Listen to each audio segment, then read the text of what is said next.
Welcome to the 2020 Greensboro Fire Department EMT training in regards to toxicology. During this course, we're going to take a look at the current trends and concerns for EMT responses and dealing with drug-impaired subjects. I'm your instructor for this. My name is Andy Reed. I'm with the Greensboro Police Department. I'm currently assigned to our Traffic Safety Unit and Crash Reconstruction Unit. My specialty in training is dealing with drug-impaired drivers. I have had extensive training in the area of drug recognition and am qualified as a drug recognition expert by the state of North Carolina, and I'm also a drug recognition expert instructor for the state of North Carolina. That course involves us going through over 80 hours of training dealing with drug impairment and the categories of drugs and the signs and indicators of impairment that we may come across in our DWI investigations. As we go through with this course, I want to cover a couple disclosures before we start. When responding to calls, you guys will be the first or second group to come in contact with the individuals that may or may not have consumed an impairing substance. We want you to be safe, we want you to be protected, we want you to be around to respond with us again. So this is designed to bring some attention to the ways you may get exposed to subjects or to the drugs that subjects may have consumed. But we also want to make sure that you're able to pick up on signs of impairment as you deal with the subjects to know they're in an altered state of mind and to pick up on some of the things you may see in the residences or around the subjects when you respond.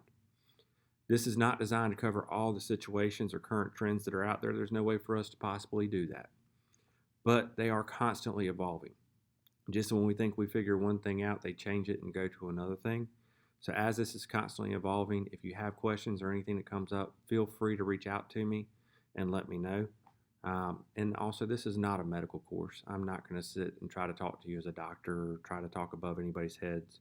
I want to make sure that we are able to understand this and y'all are able to utilize this training out there in the field. So as we talk about it, the first thing we are going to talk about is a person's eyes. When we talk about a person's eyes, just remember that the eyes are what's known as the window to the soul, as you've probably heard numerous times leading up to this. As a drug recognition expert, I look at a person's eyes routinely, and no, I don't hold hands and walk on the beach with them while I gaze into their eyes. We look at their eyes to see if there's signs of impairment with them. And what we're talking about there is if they have dilated pupils, as you can see in this picture, or if they may have constricted pupils, as you see in this picture. As we talk about the eyes and we look at them, this will be part of your initial assessment with the patient. So you should be paying attention to see if the eyes are dilated or constricted. This can help you to identify drug impairment that may be out there and the concern for you at that point. As a drug recognition expert, we look and call 7 categories of drugs, not just a specific drug. So we look to see what those categories are, and each category has its own specific indicators that we look for. So as we talk about dilated pupils here, there are categories of drugs that will cause the pupils to dilate, and this is the body's reaction to that drug being induced into it. So dilation occurs when somebody may consume soma, which is a sleep aid, quaaludes, as we've all heard of those before. Some antidepressants will cause the pupils to dilate. All the central nervous system stimulants will cause the pupils to dilate. So if somebody has consumed cocaine or Adderall or Ritalin and it's above a therapeutic dose, it will cause the pupils to dilate. Hallucinogens, which are drugs that will cause a person to have hallucinations, that's LSD, peyote, psilocybin mushrooms, those type of drugs are hallucinogens. Dissociative anesthetics, these are drugs that dissociate the pain from a person, and they literally feel no pain from the neck down. A common drug found in this category is PCP. And then some inhalants will cause the pupils to be dilated. That normally deals because it is a vasodilator, and then the eyes and the pupils will react as well and dilate. And then cannabis, the most common one in that is going to be marijuana. Cannabis will cause the pupils to dilate. Now, there's only one category of drugs that will cause the pupils to constrict, and that is what's called a narcotic analgesic. And when we talk about a narcotic analgesic, these include opioids and your painkillers. They are designed and prescribed to relieve pain. They will actually constrict the pupils. You often will call this pinned or pinpoint pupils that you will see with somebody. Please be mindful of this as you see either dilated or constricted pupils, because that's letting you know that somebody has consumed something that is impairing them. It shows in their eyes. If you have somebody who's consumed a narcotic analgesic, please be mindful of the use of Narcan, because Narcan will negate the decreased breathing and help the opioid receptors to help you to breathe again. So please pay attention to that as you deal with subjects out there in the field. A drug that you may have heard of before is called KRATOM, but KRATOM is a drug that's becoming more and more popular as time has gone on.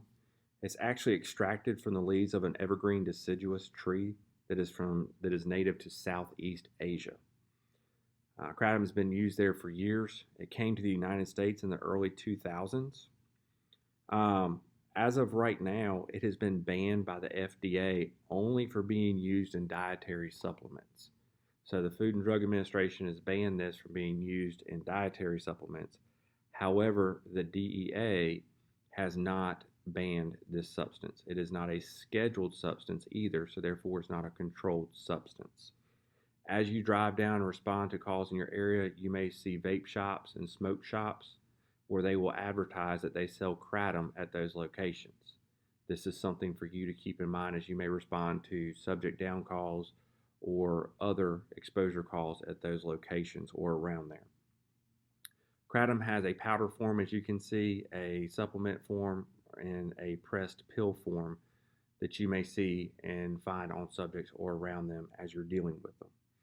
This is a very addictive drug and is suspected of being more potent than morphine. At a low dose, this will actually cause a stimulant type effect to a person. So actually stimulate them and get them moving, and may have some agitation, some aggression with it as well. At a higher dose, the person is going to exhibit opioid type effects. So they're going to look similar to a person you may have come across that is impaired because of heroin. These are sold at stores, and they're normally packaged and sold as being designed to lessen the effects of opioid withdrawal. This drug can cause hallucinations, delusions, depression, chill, nausea or vomiting, respiratory depression, seizures, comas, and can even cause death in some circumstances. As you come across this, you may have people who are telling you that they take KRATOM, and if they do tell you this, be mindful of the effects it has and the way that person's mind may be altered in their response to you. For many years now, we've talked about a drug called fentanyl. When we talk about fentanyl, fentanyl is 50 to 100 times stronger than morphine. They've come out and designed a new drug called carfentanil, and it is 100 times stronger than fentanyl, or 10,000 times stronger than morphine. These are all being added into other drugs as supplemental impairing substances. So you may have fentanyl or carfentanil being added into crack or to marijuana, or even added to the heroin that somebody is already thinking they're getting pure heroin from somebody, but they're getting heroin cut with carfentanil or fentanyl. This is very, very, very dangerous. With that being said, we also want to make sure we limit your exposure. I know that we have been through training for Narcan and the administration of it, but also have that Narcan ready in case you are exposed to it. Subjects are not only injecting this anymore, they are snorting it, they are having it where it's coming in with the other substance as well, with the marijuana cigarettes or the crack that they're smoking as well. With that being said, if you come across somebody and you feel that they may have been overdosing on the fentanyl or the carfentanil or any of these types of drugs, we want to make sure that you are mindful to wear your PPEs to protect you from getting where that drug may still be on their arm. So if they injected and you accidentally touch with your bare hands around the injection mark, there may be part of that drug there, and it can be absorbed and if it does, then they may have to administer Narcan on you. So please, please, please be mindful of that. Like I said, these are being added to other substances that people are taking in, and so they don't know that they took it. They may be with people and they say that they smoked a special marijuana cigarette, and if they did that, then it may be laced with this, and you can have adverse reactions from there in the overdose. Also with fentanyl and carfentanil and even the heroin, people are taking this and they are also using this drug while they're taking other drugs for withdrawal. So if they are at the methadone clinic, they may leave the methadone clinic and go take a dose of heroin. Methadone is the same category as a narcotic analgesic as heroin, and they will have the overload or overdose on the opioid receptors and causing that person not to breathe. So please, please, please be mindful of this as you respond to these subject down calls. Talk about drugs that have an opioid similarity. I know this looks weird to you, but people will actually take opium or Imodium and Nexium, and they will take those intentionally to try to get the same high that they would get if they had consumed heroin or fentanyl or carfentanil. So the active ingredient in Imodium is loperamide. This is designed to slow the movement of the gut, so therefore it decreases your frequency of bowel movements and makes them more solid. That's what we all know Imodium is actually there for. Loperamide, the active drug inside Imodium, is actually called an opioid receptor agonist. That means it acts on the body the same, or acts on the receptor the same as a pain reliever. So if you take a normal dose, you won't have any opioid type effects of your Imodium. But at a higher dose, you actually will have an opioid reaction, opioid effects similar to consuming heroin. This can also be used by people that are trying to lessen their withdrawal symptoms if they're trying to come clean off of taking a narcotic analgesic. It can also be used for people to try to induce euphoria, so they want to feel that euphoric feeling. Cardiac and respiratory symptoms may be caused by high doses as well. So a person may have the cardiac issues or even the respiratory issues that would cause your involvement with them for an overdose or a sick subject call. Now, the Imodium itself, that's great for them to take if that's what they need it for the antidiarrheal effect. However, what they will actually do now is they will mix it with the Nexium. The Nexium is designed to decrease the stomach acid, and therefore when you mix the Nexium with the Imodium, it actually speeds up the absorption of the loperamide and allows for a stronger opioid effect to take place because of the Imodium that they took. Prilosec can also be used the same as Nexium. So what it will do is decrease the stomach acid, and it allows for the loperamide absorption to take effect quicker and to give them more of a opioid effect. Subjects who will take this and use this, they call it a poor man's heroin sometimes. Subjects will actually take between 40 and 300 pills to try to reach this high. In your response to calls where you may see excessive amounts of Imodium, Nexium, Prilosec, those type of drugs, pay attention to it because the person may be having that opioid type overdose because of the loperamide that's in the Imodium. As you respond to calls, you're going to find that you may have people who are injecting. The injection sites are very, very, very dangerous for us because of the exposure that you have. But people are not just injecting into their arms anymore, into the crease of their arms as you would expect through years. People are actually injecting into places where you would not normally think to look or would be looking.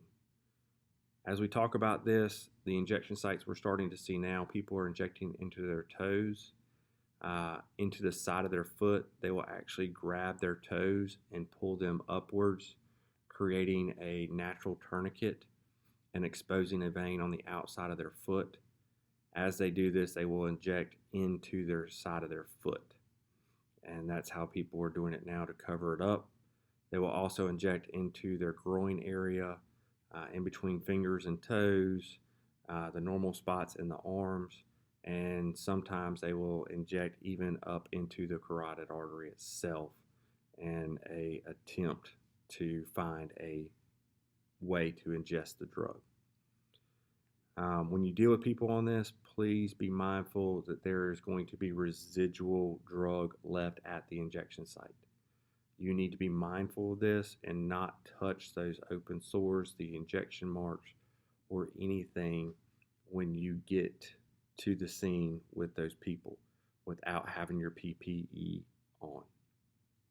As you go through and you see more and more of the injections, please look for the continuous track marks that you may normally see. Also look for the bruising, but be mindful of the sharp objects as well for your safety. Next, we'll talk about marijuana. I know many people have heard of marijuana for years, but there are new trends that people are starting to use to ingest the marijuana.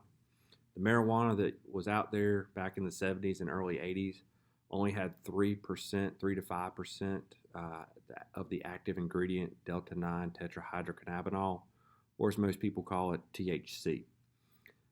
Nowadays, the drugs that are being produced are having over 30% THC inside of the marijuana now. And that's just in the normal vegetable state that people come across and see. Now, when we start talking about some of the new stuff that they have with what we'll call dabs, also the THC oil that people are starting to use, they're getting up to 99% pure THC and extracting it into it as an oil form. So the marijuana that's out there now is not the same as what it was back in the 70s, 80s, and even early 90s. So when we look at marijuana, one of the new ways that it's being ingested is called dabs. And dabs is this pen that you see at the top.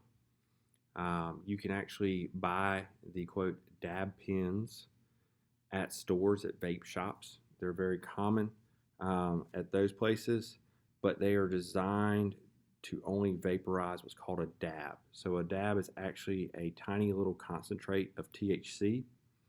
It will a lot of times look like a little wax ball. It's placed directly on the heated coils within the pen so that it vaporizes the material for inhalation. So they'll take one hit off of the dab pen, and it is the same as smoking several blunts because that's a very high consistency of THC. Because they smoke it, it has a very quick effect on the person, and this causes the person to have a high dose very quickly, and that can cause nausea and psychosis with the person. Sometimes we'll call these things wax pens, and that's because of the dab. It looks literally like a little ball of wax. These are easily obtained, and they're used constantly out in public where people do not second guess because it looks like a vape pen. One of the things with this as well is they may flavor the dabs so that even the odor, you won't smell the odor of marijuana coming from them. With a dab pen, we've seen people who are exposed to it that have been involved in crashes, damaging multiple parked vehicles within 2 to 3 minutes of taking a hit off of a dab, being unable to operate a motor vehicle safely at all, and then having to require medical attention because of the psychosis that they had because of it. Dab pens, you can go to the vape shops and look at those. A lot of times they will show you what they have, and they will also have listed on there if it is a dab pen that has been manufactured in a state that has legalized marijuana. They will actually have the concentration of THC and CBD listed on the box for the dab pens. Another way we're starting to see people consuming marijuana is through edibles. Now, edibles, as we've all probably heard through the many years of the pot brownies that people may have made back in the day or sent to school or that type of stuff. Edibles are made with marijuana leaves or high potency extracts. They're put into food items, so it's less detectable and it's a good alternative, people feel, to smoking. The edibles come in many forms, as you see the chocolate chip cookies there, but they're also added to gummy bears, brownies, cakes, drinks, and other commonly consumed items. While in their packaging, they may be labeled as being THC related. So you may see Fruit Loops labeled with a marijuana leaf on it. Once they are open, they are designed to look like a normal food item. These can easily be taken by children. If their parents have it, kids may take it.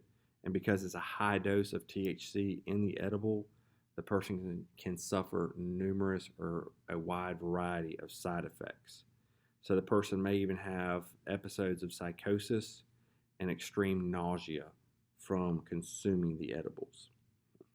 These items can be consumed without the person's knowledge because they don't know that it's been baked into or cooked into or manufactured with the THC inside of it. When you look at the food or you're looking at the boxes of items around the person that you may be dealing with, look for them. They may mention the food being a high time, or they may have high written on it, or they may have marijuana leaves displayed across it. There's several gummy bears that actually have the gummy bear packaging. It looks normal, but the gummy bear is holding a marijuana leaf. Because it's taken in with food, it does not affect the person immediately. So it is processed through the stomach and into the intestines, and it can actually take several hours for the person to reach their high. So this may be a person ate the edibles 2 to 3 hours before, and now all of a sudden they start feeling the psychosis and the nausea, and you may be responding to those calls.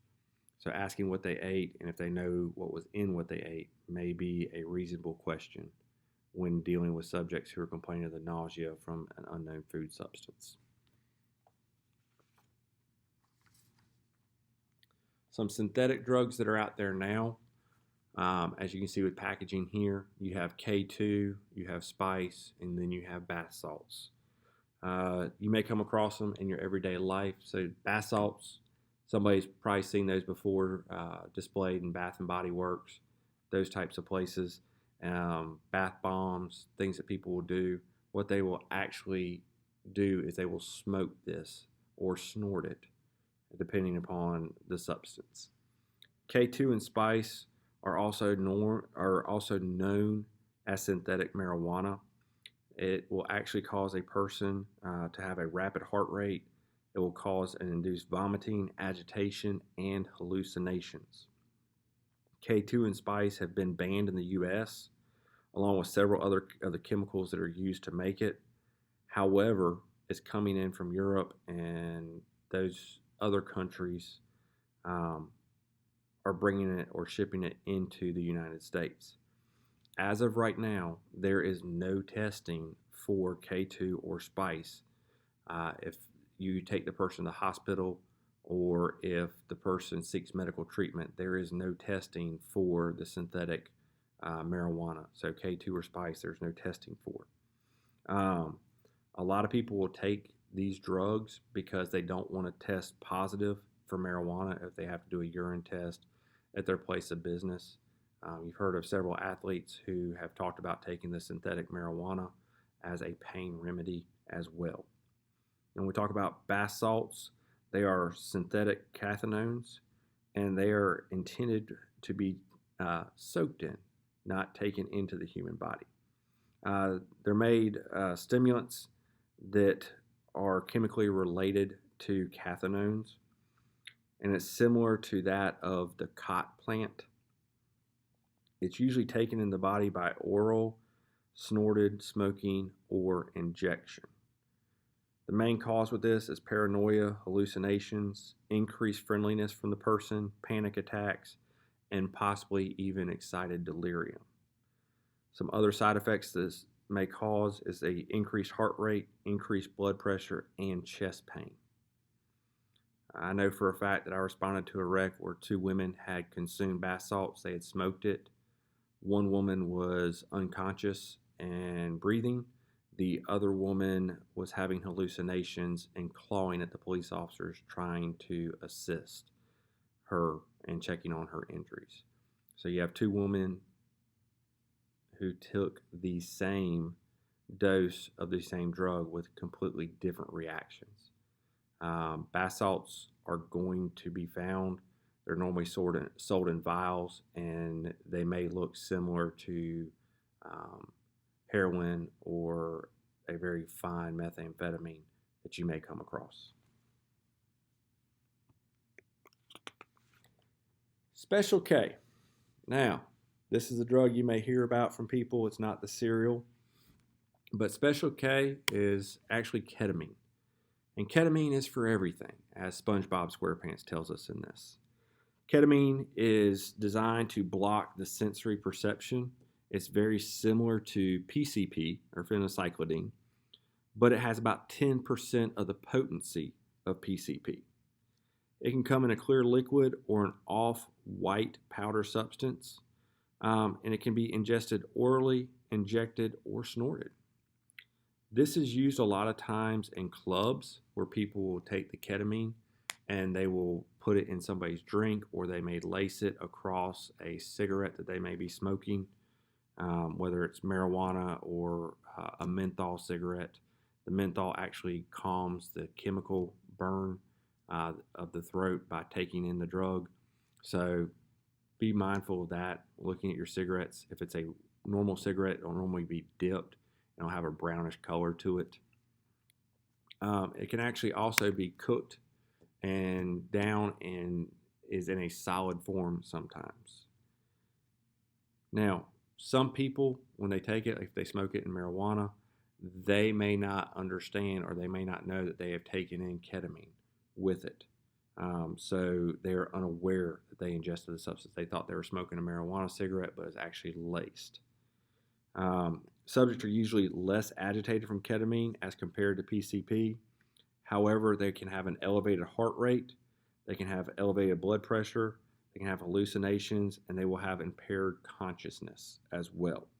Now, one thing to remember is EMS is now carrying ketamine on the ambulances. So be mindful of people possibly trying to break into the ambulances to steal the ketamine at times. As of now, I have not heard of this, but it is a possibility.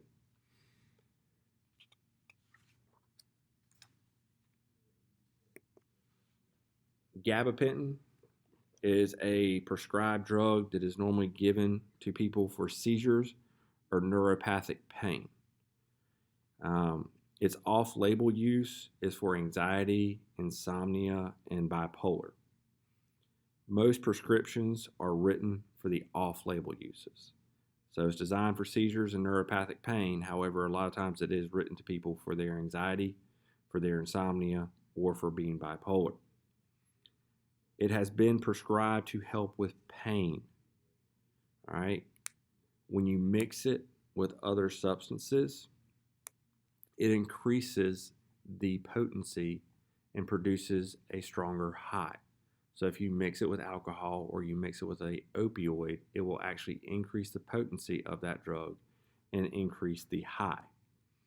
It is used also to help with withdrawal symptoms from people coming off of opioids, and it's mainly to combat the anxiety associated with it. So if a person is having withdrawal symptoms from gabapentin, it'll be very similar to a person who's withdrawing from a benzodiazepine.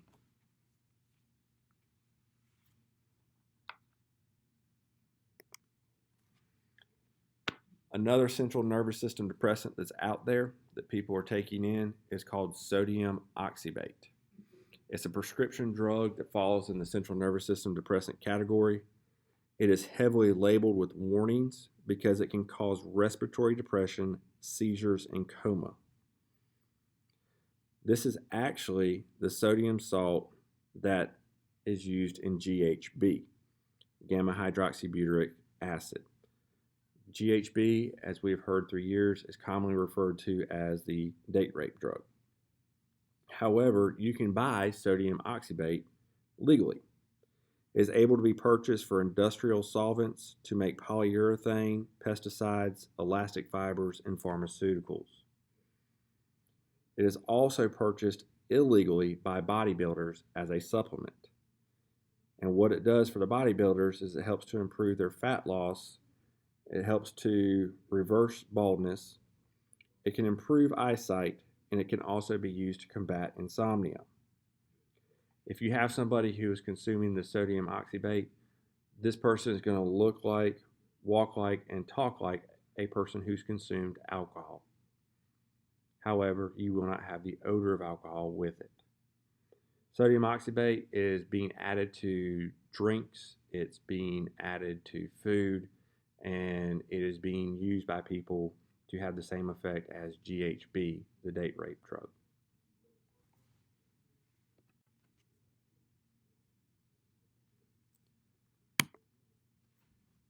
If you have any questions, please feel free to reach out to me by email, andrew.reed@greensboro-nc.gov.